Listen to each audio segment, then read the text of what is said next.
All right, let's tally up the bodies right quick. So you got Paul Silas, right?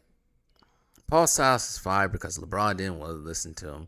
Then I guess it was Brendan Malone, and then Mike Brown showed up. Mike Brown led the Cleveland Cavaliers to a 66 win season one year. Gone.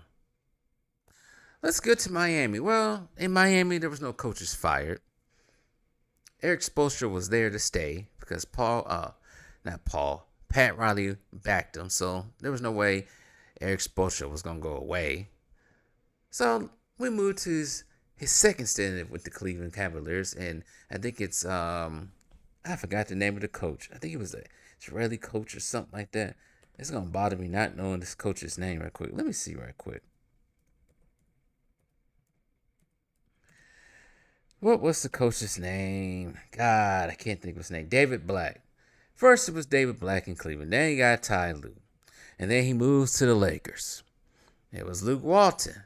Luke Walton's gone. Probably for the better. Then Frank Vogel. Frank Vogel went in the bubble ship. And then Frank Vogel's gone. Then you get Darvin Ham. And remember, people, Darvin Ham did lead this team to a Western Conference Finals last season. Oh, wait, but hey, now he has to go. Despite not having Anthony Davis and LeBron for a game against the best team. Well, I can't say the best team. The best team with the best record. Boston Celtics, and beating the Milwaukee Bucks twice without LeBron. But let's just get rid of him again. Let's just bow to LeBron's freaking will. So let's cut him up. I'm cutting my own fingers. So Paul Silas, Mike Malone's dad, Brendan Malone. That's two. Mike Brown, David Black, Luke Walton, Frank Vogel, Darvin Ham. That's 7. 3 in LA already. I don't think I ever seen so many coaches get let go by one. It's crazy. It's absolutely crazy. And you got people talking about, oh, the players weren't listening to him. The players. Well, here's the thing. You got a whole bunch of diva-ass players on this team. D'Angelo Russell, diva, acts like a diva. We all know the balding fool's a diva. Anthony Davis, he acts like a diva. We all know what the real problem is. I don't want to hear anything about these players. Some of these players are not living up to their hype. We know what the true problem is in LA for the Lakers. It's him. It's LeBron. If you look at his body language, Darvin Ham didn't tell LeBron to shoot a 3 in game 3. No, it was a game 2. Darvin Ham didn't tell LeBron to shoot that stupid ass 2 in game 2. Again, I got that all mixed up. Didn't tell him to shoot that 3 in game 2. LeBron did that himself. LeBron's body language is probably the worst in the NBA. Just standing there. LeBron don't want to be coached. He wants to be the coach. It seems like everyone's been a figurehead, owning a name.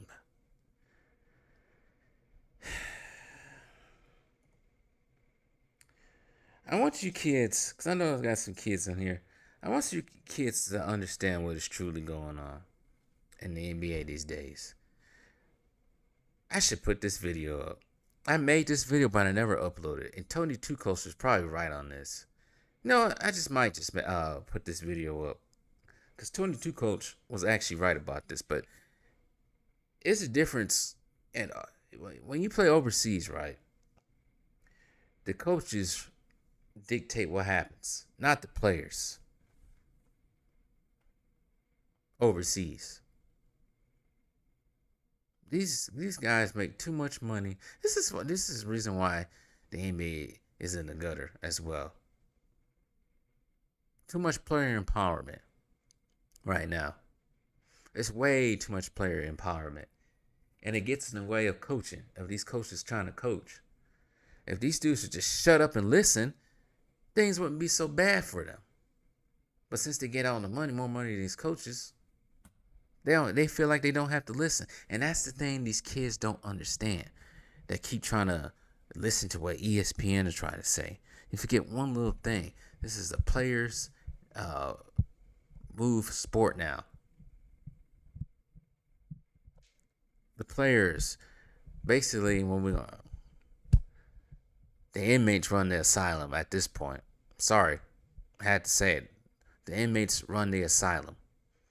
Players are running the show, not the authority. Authority is just giving in. And that's the problem. No, Darvin Ham, no.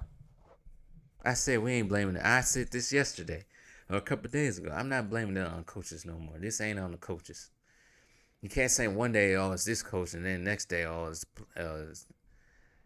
no. We ain't doing that no more. We ain't playing those games anymore. I've had enough of all these weak ass excuses from these players. Seen these weak ass players try to dictate the narrative and fail at the same time, creating super teams. No. Getting coaches fired because they don't want to be told what to do. That's the reason why Paul Silas was gone in Cleveland and LeBron James' early stint there. Because he didn't want to listen. You guys need to understand LeBron James is a megalomaniac. That's why I call him LeHomelander James.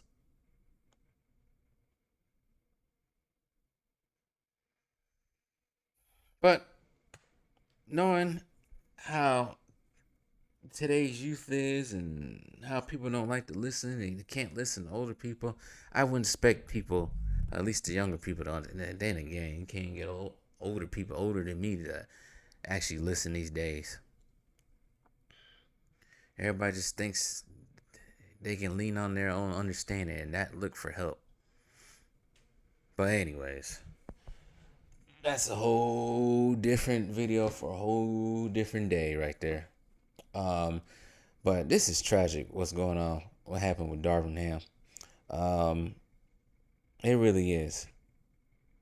I'm sure he'll hopefully find a new job somewhere. I don't know where he's gonna find a job. Maybe he'll go to Charlotte or something. Maybe so. Trying to think who else will probably have another coaching position by the end of the season. I'm just thinking Charlotte. It's the first one I can think of. Maybe they'll listen down there. Who knows? As far as the new Lakers head coach, we already know what it's going to be. It's not even speculation anymore. When I heard it, I said, you know what? It does not seem too far-fetched with J.J. Redick being a coach for the Lakers. Therefore, LeBron can tell him what to do, and J.J. Redick can listen to him. And J.J. Redick think he's so smart anyway. You know what I want to see? I hope it crashes and burns again. Because you know what it's going to do, right? If the Lakers hire J.J. Redick as coach, this will be a whole new paradise, content material for us on YouTube if J.J. Redick fails at this coaching. It'll be Steve Nash 2.0. And I will bask in it. I will laugh in it. I will revel in it. And so do you guys too. You guys will be there also to laugh if this fails. If this fails, oh man, you'll never hear the end of it. You'll never hear the end of it if this fails. But not just only to get rid of Darvin Ham, but the whole coaching staff too. I thought Phil Handy is the one they wanted. But I guess they tuned everybody out back in February. See, entitlement from these players. But that's all I gotta say. Some of you won't get what I'm saying. Listen, Annika, I'm the Homelander. Mm-hmm. And I can do whatever the fuck I want.